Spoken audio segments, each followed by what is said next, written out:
Hello friend, welcome back to my YouTube channel. So friend সকল মই আপোনালোকৰ মাজত লৈ আহিছো পুনৰবাৰ আন এটা নতুন ভিডিও। চাওক আজি ভিডিওটো আৰম্ভ কৰিছো।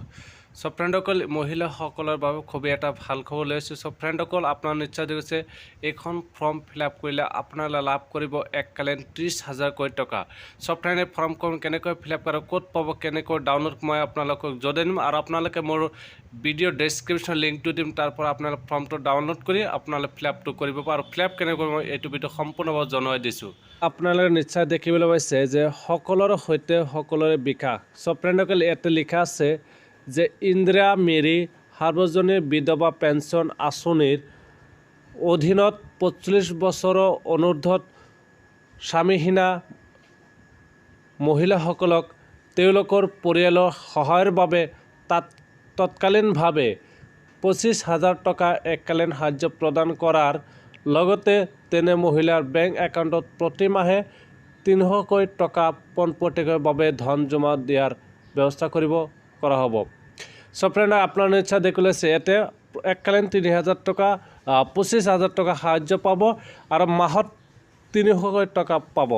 সো ফ্ৰেন্ড সকল এতিয়া আপোনালোকে দেখিছে ফৰ্মখন কেনেকৈ ফিলআপ কৰে মই আপোনালোক সম্পূৰ্ণভাৱে দেখাম। এইটো অফিচিয়েল পৰা কৰিব আপোনালোকে নিশ্চয় দেখিছে এইটো হলো অফিচিয়েল পৰা এইটো ফিলআপ কৰিব।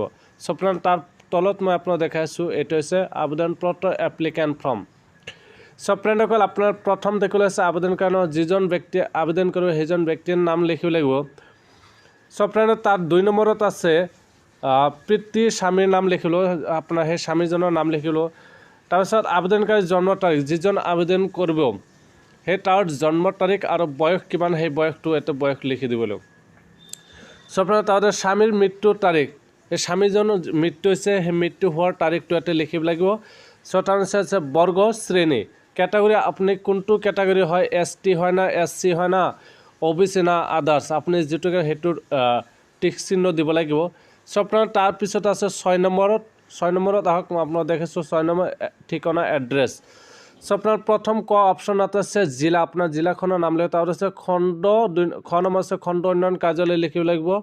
তাৰ আছে গ নম্বৰ আছে পঞ্চায়ত আপোনাৰ পঞ্চায়ত কি হয় পঞ্চায়তটো ক'ত সেইটো লিখিব লাগিব। সো আপোনাৰ তাৰ পিছত দেখিবলৈ আছে ঘ নম্বৰ আছে গাঁও আপোনাৰ গাঁওখনৰ নাম কি হয় সেইটো লিখিব। তাৰ আছে ৱাৰ্ড নম্বৰ লিখিব লাগিব। তাৰ আছে চিহ্ন পথ বা গৃহ ঘৰ নম্বৰ লিখিব ল্যান্ড হাউস আপোনাৰ ঘৰ নম্বৰ লিখিব লাগিব। তাৰ 7 নম্বৰত দেখিবলৈ আছে 7 নম্বৰ আছে আপোনাৰ বেংকৰ বিৱৰণ বেংক প্ৰথম অপচন যে আছে বেংকৰ নাম লিখিব লাগিব। তাৰ আছে বেংকৰ শাখা নাম লিখিব লাগিব। তাৰ পিছত লিখিব আপোনাৰ IFSC কোড লিখিব। তাৰ আছে বেংক একাউণ্ট নম্বৰ।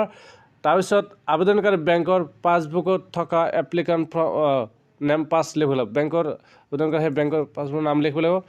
সো তাৰ পিছত 8 নম্বৰ আছে আপোনাৰ 8 নম্বৰত দেখিবলৈ পাইছে আপোনালোকে ইয়াতে 8 নম্বৰত আছে পৰিচয় পত্ৰ নাই কমেও এখনৰ আইডেন্টি কাৰ্ড বা any one of the following মানে যিকোনো এটা আপোনাৰ আইডেন্টি কাৰ্ড বা ডকুমেন্টস প্ৰুফ দিব লাগিব।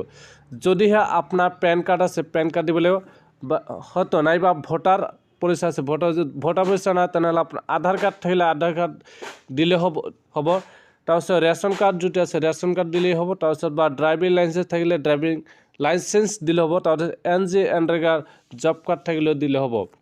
সো আপোনাৰ তাৰপিছত আপুনি কি কৰিব লাগিব এতে দেখি লৈছে এতে যে আপোনাৰ সেই যদি আপুনি পেন কাৰ্ডটো দিয়ে তেনেহ'লে পেন কাৰ্ডটোৰ নাম্বাৰ ইয়াতে বহাই দিব লাগিব। সো আপোনাৰ তাৰপিছত তলফালে স্ক্ৰল ডাউন মই আপোনাৰ আছে 9 নম্বৰত দেখিবলৈ আছে আপোনালোকে মোবাইল নম্বৰ আপোনাৰ সেই মোবাইল নম্বৰটো দিব লাগিব। সো আপোনাৰ তাৰপিছত মই আপোনালোক কৈছোঁ ইয়াতে দেখিবলৈ আছে আবেদনকাৰী স্বাক্ষৰ বাও হাতৰ বুঢ়া আঙুলিৰ ছাপ ইয়াতে আপোনাৰ হয় এপ্লাই সিগনেচাৰ কৰিলে হয়তো আপোনাৰ বাও হাতৰ বুঢ়া আঙুলিৰ ছাপ দিব লাগিব। সো আপোনাৰ তাৰপিছত তলত একে দেখিবলৈ আছে উপযুক্তা প্ৰমাণৰ বাবে চৰ্তাৱলী প্ৰাৰ্থীগৰাকীয়ে নিজৰ স্বামীৰ স্বৰ্গামী হোৱাৰ পিছত দ্বিতীয় বিবাহ বহিব নালাগিব এইবিলাক দিয়া হৈছে। আৰু প্ৰাৰ্থীগৰাকীয়ে ৰাজ্য চৰকাৰ বা কেন্দ্ৰীয় চৰকাৰৰ অধীনত থকা কোনো আঁচনি পেঞ্চনভোগী হ'ব নালাগিব আৰু প্ৰাৰ্থীগৰাকীয়ে যিকোনো জীৱিকা উৎসৱৰ পৰা আয়কৰ পৰিশোধ কৰা হ'ব লাগিব আৰু প্ৰায়ত চৰকাৰী কৰ্মচাৰীৰ ক্ষেত্ৰত প্ৰাৰ্থীগৰাকীৰ চৰকাৰী বিধি অনুযায়ী দৰমহা পোৱা হ'ব লাগিব। সো ফ্ৰেণ্ড আপোনালোকে নিশ্চয় দেখিলে এইটো ফৰ্ম ফিল আপ কৰিলে আপোনাৰ 30,000 কোটি টকা পাব সো ফ্ৰেণ্ডক আজি ভিডিঅ'টো মানে তই মাৰিছো থ্যাংক ইউ ফৰ ওয়াচিং নাও